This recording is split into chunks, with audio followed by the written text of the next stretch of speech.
서울에 집이 이렇게 많은데 우리 버짓에 맞는 집은 왜 없는가? 아유.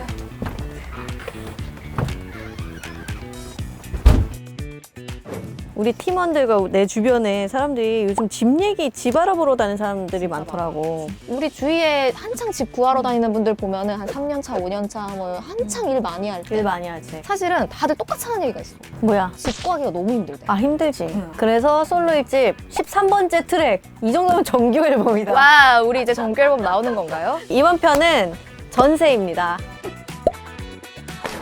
잘 지내셨나요, 여러분? 안녕하세요.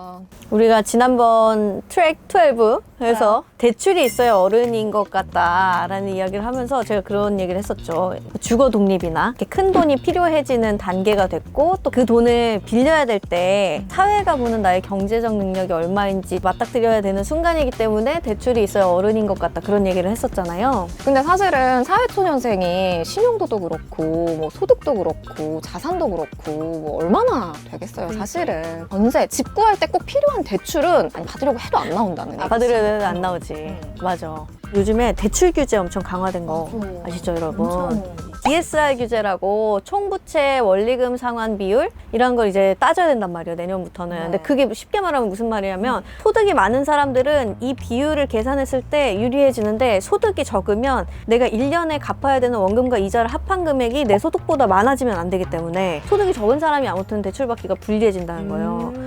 그래서 주거 독립부터 내 손으로 해야 되는 분들이 공책자금 대출을 진짜 잘 좀 활용하면 좋겠어요. 대출 이자가 시중은행에서 그냥 내 신용도만 갖고 내 소득만 갖고 받을 때보다 훨씬 싸고 한도도 많이 나오고. 근데 사실은 이 세상에 공짜라는 게 없잖아요. 우리가 지난 편에도 이야기했지만. 진짜 그러면은 도대체 이 정책 대출은 누가 왜 무슨 돈으로 빌려주는 거예요? 그러니까 정책 대출이니까 나라에서 빌려주는 건데 청약 통장 갖고 계시죠? 저 있죠. 나 있지. 나 10년 넘게 모았지, 나는. 그 돈 어디 이 가는 돈 거야? 어디가 있는 거야? 어디로 가는 거죠? 그게 바로 주택도시기금이라는 기금으로 가거든요. 그래서 이 기금으로 공공임대주택 짓거나 뭐 이럴 때 이제 돈 빌려주기도 하고 또 아니면은 주거 지원 사업으로 나가는 거예요, 그 돈이. 그래가지고 수상한 돈은 아닙니다.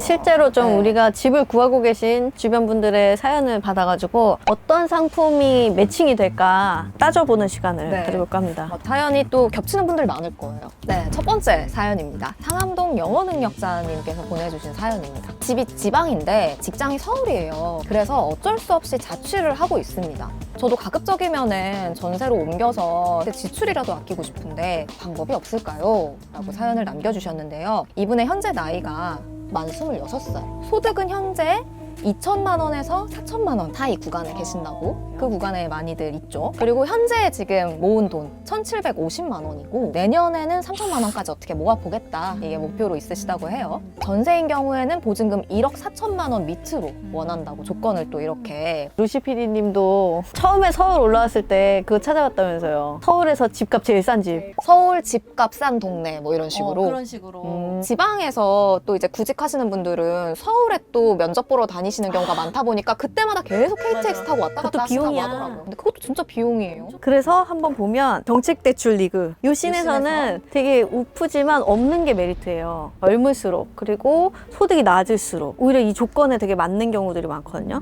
청년이 몇 살까지인데? 생각보다 청년 오래 쳐줘요. 만 34살까지. 바이바이. 오케이. 자립할게요. 청년 전용 버팀목 대출이라는 상품을 좀 활용해보면 좋을 것 같아요. 소득이 2천만 원에서 4천만 원 사이 구간이란 말이죠. 네, 충족. 이게 또- 보증금 1억 원 이하의 집을 찾아야 되고 전용 면적 요건도 있는데 뭐 85제곱미터 이하니까 사실상 뭐 우리가 그런 집을 구할 수가 있나 뭐 열심히 구해봐야 30제곱미터 정도 될 테니까. 그러면은 1억 원 이하의 집을 내가 찾았어. 그러면은 어디까지 대출해 주는 거예요? 그게 80%까지 대출이 나와요. 근데 이제 액수로는 7천만 원까지 그렇다면 내가 1억 원짜리 집을 구하면은 한 3천만 원 정도는 내 자산이 있으면 되죠. 근데 요거 상암동 영어능력자님이 내년까지 그래도 한 3천만 원 정도는 목돈을 좀 만들 수 있을 것 같다라고 하시니까 내 돈 3천만 원에 요 지원 받아서 7천만 원 해서 좀 1억 원 정도 보증금 있는 집까지는 옮겨볼 수 있지 않을까. 근데 제일 중요한 거 이자가 지금 몇 퍼센트 정도 나와요? 이자도 그 소득 수준 따라서 다른데 만약에 2천만 원에서 4천만 원 사이 소득이 있다 연간 기준으로 하면 1.8%. 임차보증금 1억 원 미친 전세집 구하기가 너무 어렵잖아요. 원룸은 정말 어려워. 북향이고 막. 그렇죠. 너무 슬퍼. 내가 진짜 그런 데 살았었거든. 벽뷰. 그러면 만약에 이분이 중소기업이나 중견기업을 다닌다. 그 전용 상품이 있는데 이게 진짜 메리트 있어요. 대출 상품 이름이 굉장히 길어요. 네. 중소기업 취업청년 전월세 보증금 대출. 그래서 만약에 내가 중소기업이나 중견기업에서 사회생활 시작했다라고 하시면 이거는 정말 무조건 활용해 보시면 너무 좋을 것 같아요. 중기청이라고 부를게요, 줄여서. 중기청 상품으로 전세를 구한다라고 하면 전세보증금 2억 원인 집까지 대출 도움을 받을 수가 있고 최대로 1억 원까지 대출금 지원이 나와요. 그리고 이자가 진짜 싸. 고정금리로 1.2%. 1억 원 빌렸다라고 하면 10만 원짜리 월세 사는 느낌? 소득 뭐 그런 제한은 없어요? 소득 중견기업만 제한은 다니면 있어요. 돼요? 소득이 3,500만 원 이하여야 됩니다. 이것도 체크해야겠네요. 그래서 아마 대부분 정말 사회초년생이신 분들을 위해서 설계가 된 상품 아닌가 생각을 했어요. 1억 한 3, 4천 정도 되는 그 정도 되는 집 해서 시드 모은 거 3천 깔고 뭐 저기 대출 받고 이런 식으로 하면은 제일 적합하지 않을까. 그런데 만약에 이제 막 서울에 올라왔고 정말 이제 막 돈을 모으기 시작했을 수도 있잖아요. 진짜 나 아직 모은 돈 진짜 뭐 200~300만 원도 없는데 첫 집. 그러면 일단 월세 지원 프로그램도 있어요. 주거안정 월세 대출 상품으로 보면 전세 보증금 1억 미치다. 그리고 월세는 월에 60만 원 이하다. 이런 집을 찾으시면은 월세는 40만 원까지 대출을 받을 수 있으니까 대출 받아서 월세 살면서 모아서 이 다음에 전셋집을 구해보는 것도 괜찮은 방법일 수 있을 것 같아요.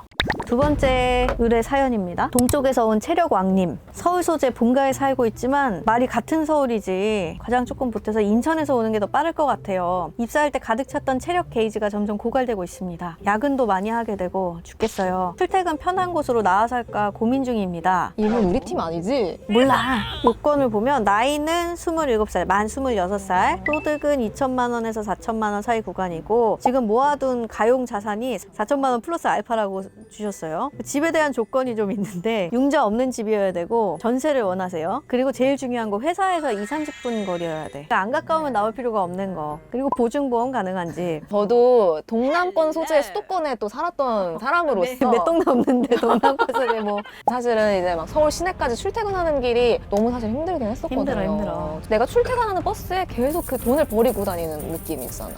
부모님 집에 살면서 돈을 아끼는 것도 정말 메리트일 수 있거든요. 그렇게 하고 싶어도 못하는 사람들도 있어. 그 시간에 뭐 투잡할 거예요? 아니잖아요. 대신에 그게 적금이라고 생각하는 거야. 또 부모님 집에서 살면서 세이브할 수 있는 게 되게 많아요. 생수 먹었다고 뭐라고 하지 않잖아, 부모님이. 아무튼 다시 돌아와서 이 동쪽에서 온 체력왕 이분은 그래서 어떤 정책자금 대출을 구할 수 있나요? 일반 버팀목 대출 상품을 활용해보는 것도 괜찮을 것 같아요. 1억 2천만 원까지 나올 수 있거든요. 대신에 전세 보증금의 70% 이내로 70%는 대출을 받고 요 4천만 원 플러스 알파를 시드로 깔면 그래도 한 1억 4, 5천 하는 집을 구할 수가 있으니까 전셋집을 아까 얘기했던 청년 전용이나 중기청 상품보다는 이자가 조금 비싸기는 해요. 어느 정도 되나요? 1억 원 넘게 대출을 받는다라고 하면 2.2%예요. 연 기준으로. 요즘엔 진짜 4%, 5% 이렇기 때문에 그래도 시중은행에서 받는 것보다는 훨씬 더 메리트가 있다. 근데 저는 아까 궁금했던 게 이분이 보증보험 가입 가능한 집이라고 집 조건을 내걸었어요. 전세 보증이라고 많이 부르는데 풀네임으로는 전세자금 반환금 보증 혹은 보증보험, 오늘 이야기하는 허그에도 이 상품이 있거든요. 이 전세 보증 가입 요건 자체가 조금 있기 때문에 만약에 그게 가입 가능한 상품입니다 라고 하면 1차 필터는 좀 걸러진 매물이라고 보시면 좋아요. 동쪽에서 온 체력왕님도 해결! 그리고 사실 요 버팀목이나 디딤돌이나 혹시 뭐 결혼 준비하시거나 결혼 계획이 있으시면은 신혼부부 전용으로 나온 또 요건이 있는 상품이 또 있어요. 그것도 한번 체크해서 활용해 보시면 좋겠습니다. 네, 기금2 든든이라는 사이트가 있대요. 여기서 자세한 대출 조건 확인하실 수 있고 신청도 가능하다고 합니다. 진짜로 유난스럽게 그렇게 알아봐야 되는 거예요. 아, 그럼. 유난스럽게 알아보고 유난스럽게 체크해보고 계약서 다 확인하고 사람 얼굴이 맞는지도 다 찾아보고 뭐 처음 구하는 사람이라면은 집을 많이 구해본 사람, 그게 뭐 엄마가 됐든 아빠가 됐든 아니면 정말 친한 언니가 됐든 누구랑 같이 갔으면 좋겠어요. 다 서류로 증명이 돼야 된다는 거. 그리고 뭐 등기부 등본 심심할 때마다 떼어보시고. 진짜 취미 등기부등본 떼보기. 믿을 거는 당신과 돈밖에 없어요. 알았죠? 아무도 믿지 마요. 아무도 믿지 마요. 허그 보증보험도 너무 믿지 마. 맞아요. 아니, 믿지 마. 믿어. 아니야, 믿어. 집에 오는 길은 때론 너무 길어. 나른